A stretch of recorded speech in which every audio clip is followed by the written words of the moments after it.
I just want to say thank you for all the support that I've received. I also apologize. I have my baby on my shoulder because he has been teething and I can't do anything without him crying. So he's finally asleep and I don't want to put him down. So this is also the reason why I have yet to get a video out.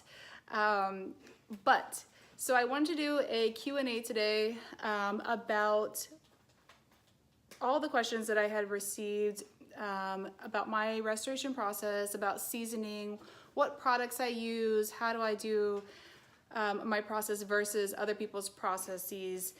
Also, you know, there has been a little bit of a debate over my process versus other types of process. I want to just say as a disclosure that I understand there are many types of ways to restore cast iron, but at the same time, I've done a lot of research and I've chosen my process because it's the best for the longevity of your cast iron.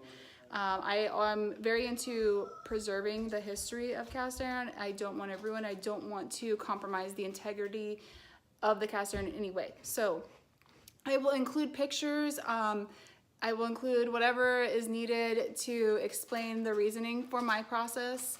Also, I just want to say that if you have any comments or questions, even if you're disagreeing with me, please don't hesitate to reach out to me because that's kind of what I'm here for. And also let me know what you like. Do you want to see recipes? Do you want to see just the restoration of cast iron? Just let me know what you're interested in. I will be doing a series of YouTube videos about my process and all the products I use and that whole thing from beginning to finish. So if you choose to do that at your house, you're more than welcome to. And I am here to help you get that started if you choose. All right, well, I think that's it for now. And if not, then I will talk to you later on in the video. All right, see you soon.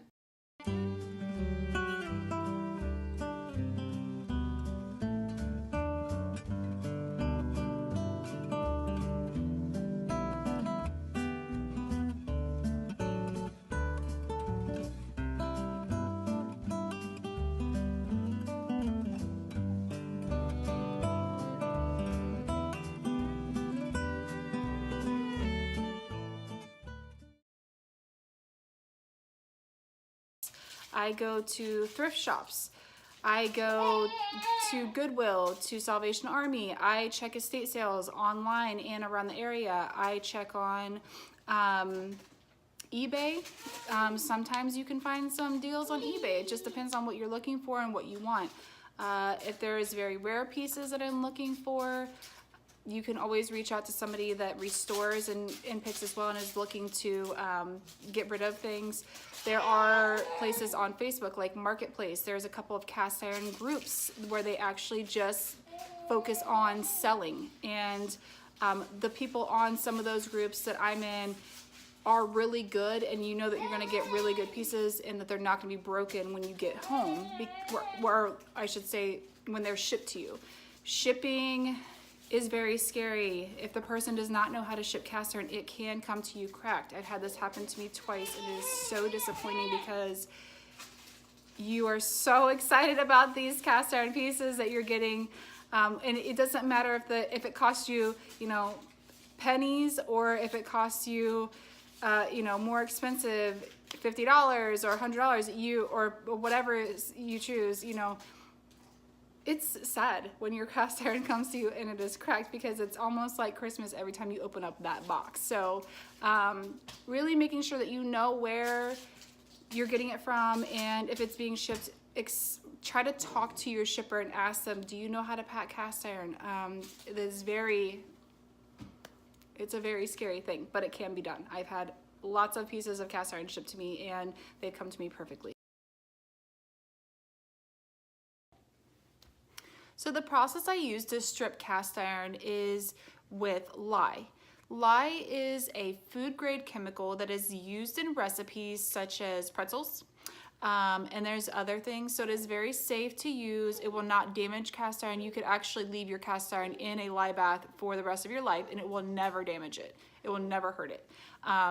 Lye usually works better when it is warmer. So I tend to keep my lye bath during the winter in the garage because I have kids. I don't want to keep that chemical around children where they can get into it. So I keep it in a cooler because it's insulated in the garage. And then I also will move it outside when it's warmer during the summer because it's more effective and easier to use when it's warmer.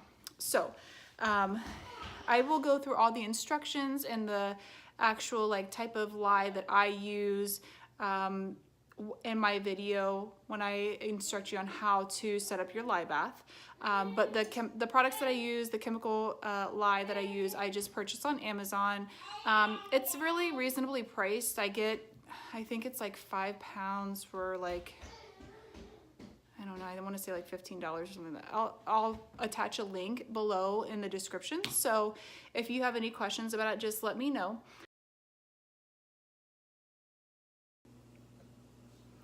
Okay, so I choose my method of lye bath, vinegar bath, or Evapo-Rust for treating rust versus sanding or any sort of power tools.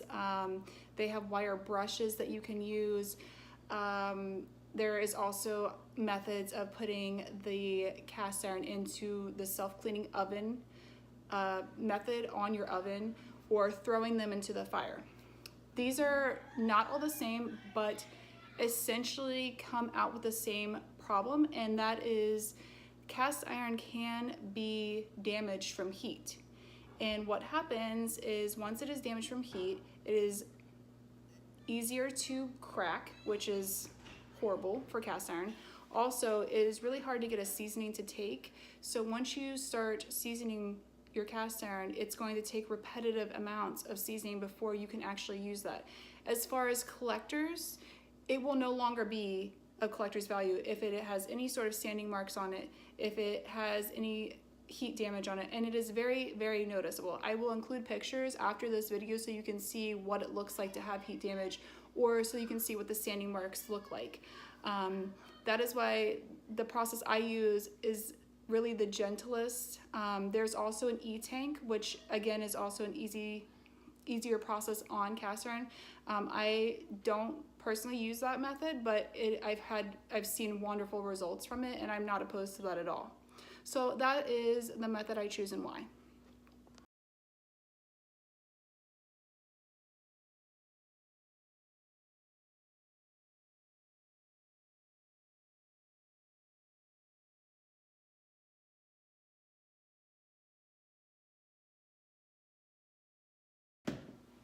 So a little bit about me. I am a wife to an amazing husband. I have 3 awesome boys that I'm a mom to. My oldest is 9, my middle son is 5, and my youngest just turned 9 months, and they're just incredible. They are the loves of my life, as I'm sure every mom says, but yes, it is so true. I grew up here in Virginia. I met my husband in high school. My parents also met in high school at the same high school that we met at, which is kind of neat. Our parents both live here, which is nice with the kids. I have been a nurse for 15 years. I'm a registered nurse. I started nursing school when I was in high school at 16, and I am now a stay-at-home mom, which I love. It was a transition though.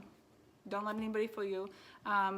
Stay-at-home moms do a lot, so it has definitely been a different lifestyle for me, but I do love it, and it's nice.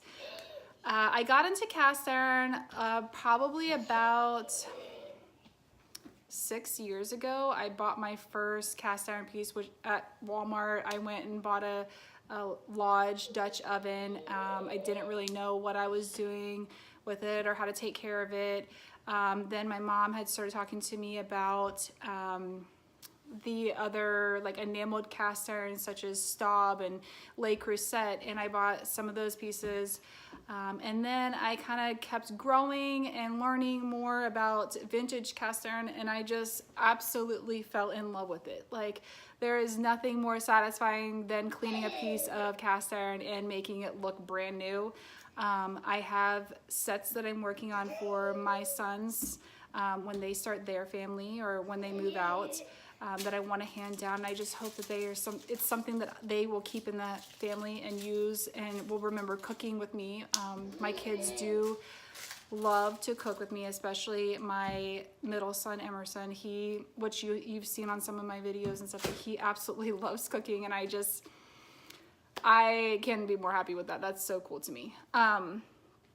So that's me in a nutshell. I hope from this YouTube page, whatever you want to call it, that you learn more about cast iron, and that I inspire you to cook with your cast iron, and that you realize that cast iron is never ruined. It might be rusted, it might be crusty, it might be gross. Even some cracked cast iron can still be used to cook in. So if it's just rusty and crusty, we can fix that up in a heartbeat. That's not a problem at all. So I just hope to inspire everybody and answer any questions that you might have. And if I don't have the answer, then there are tons of other people out there that have been doing this way longer than I have been doing it, that have a lot of experience and probably can answer the questions. So yes, that is what I'm doing with pumping iron.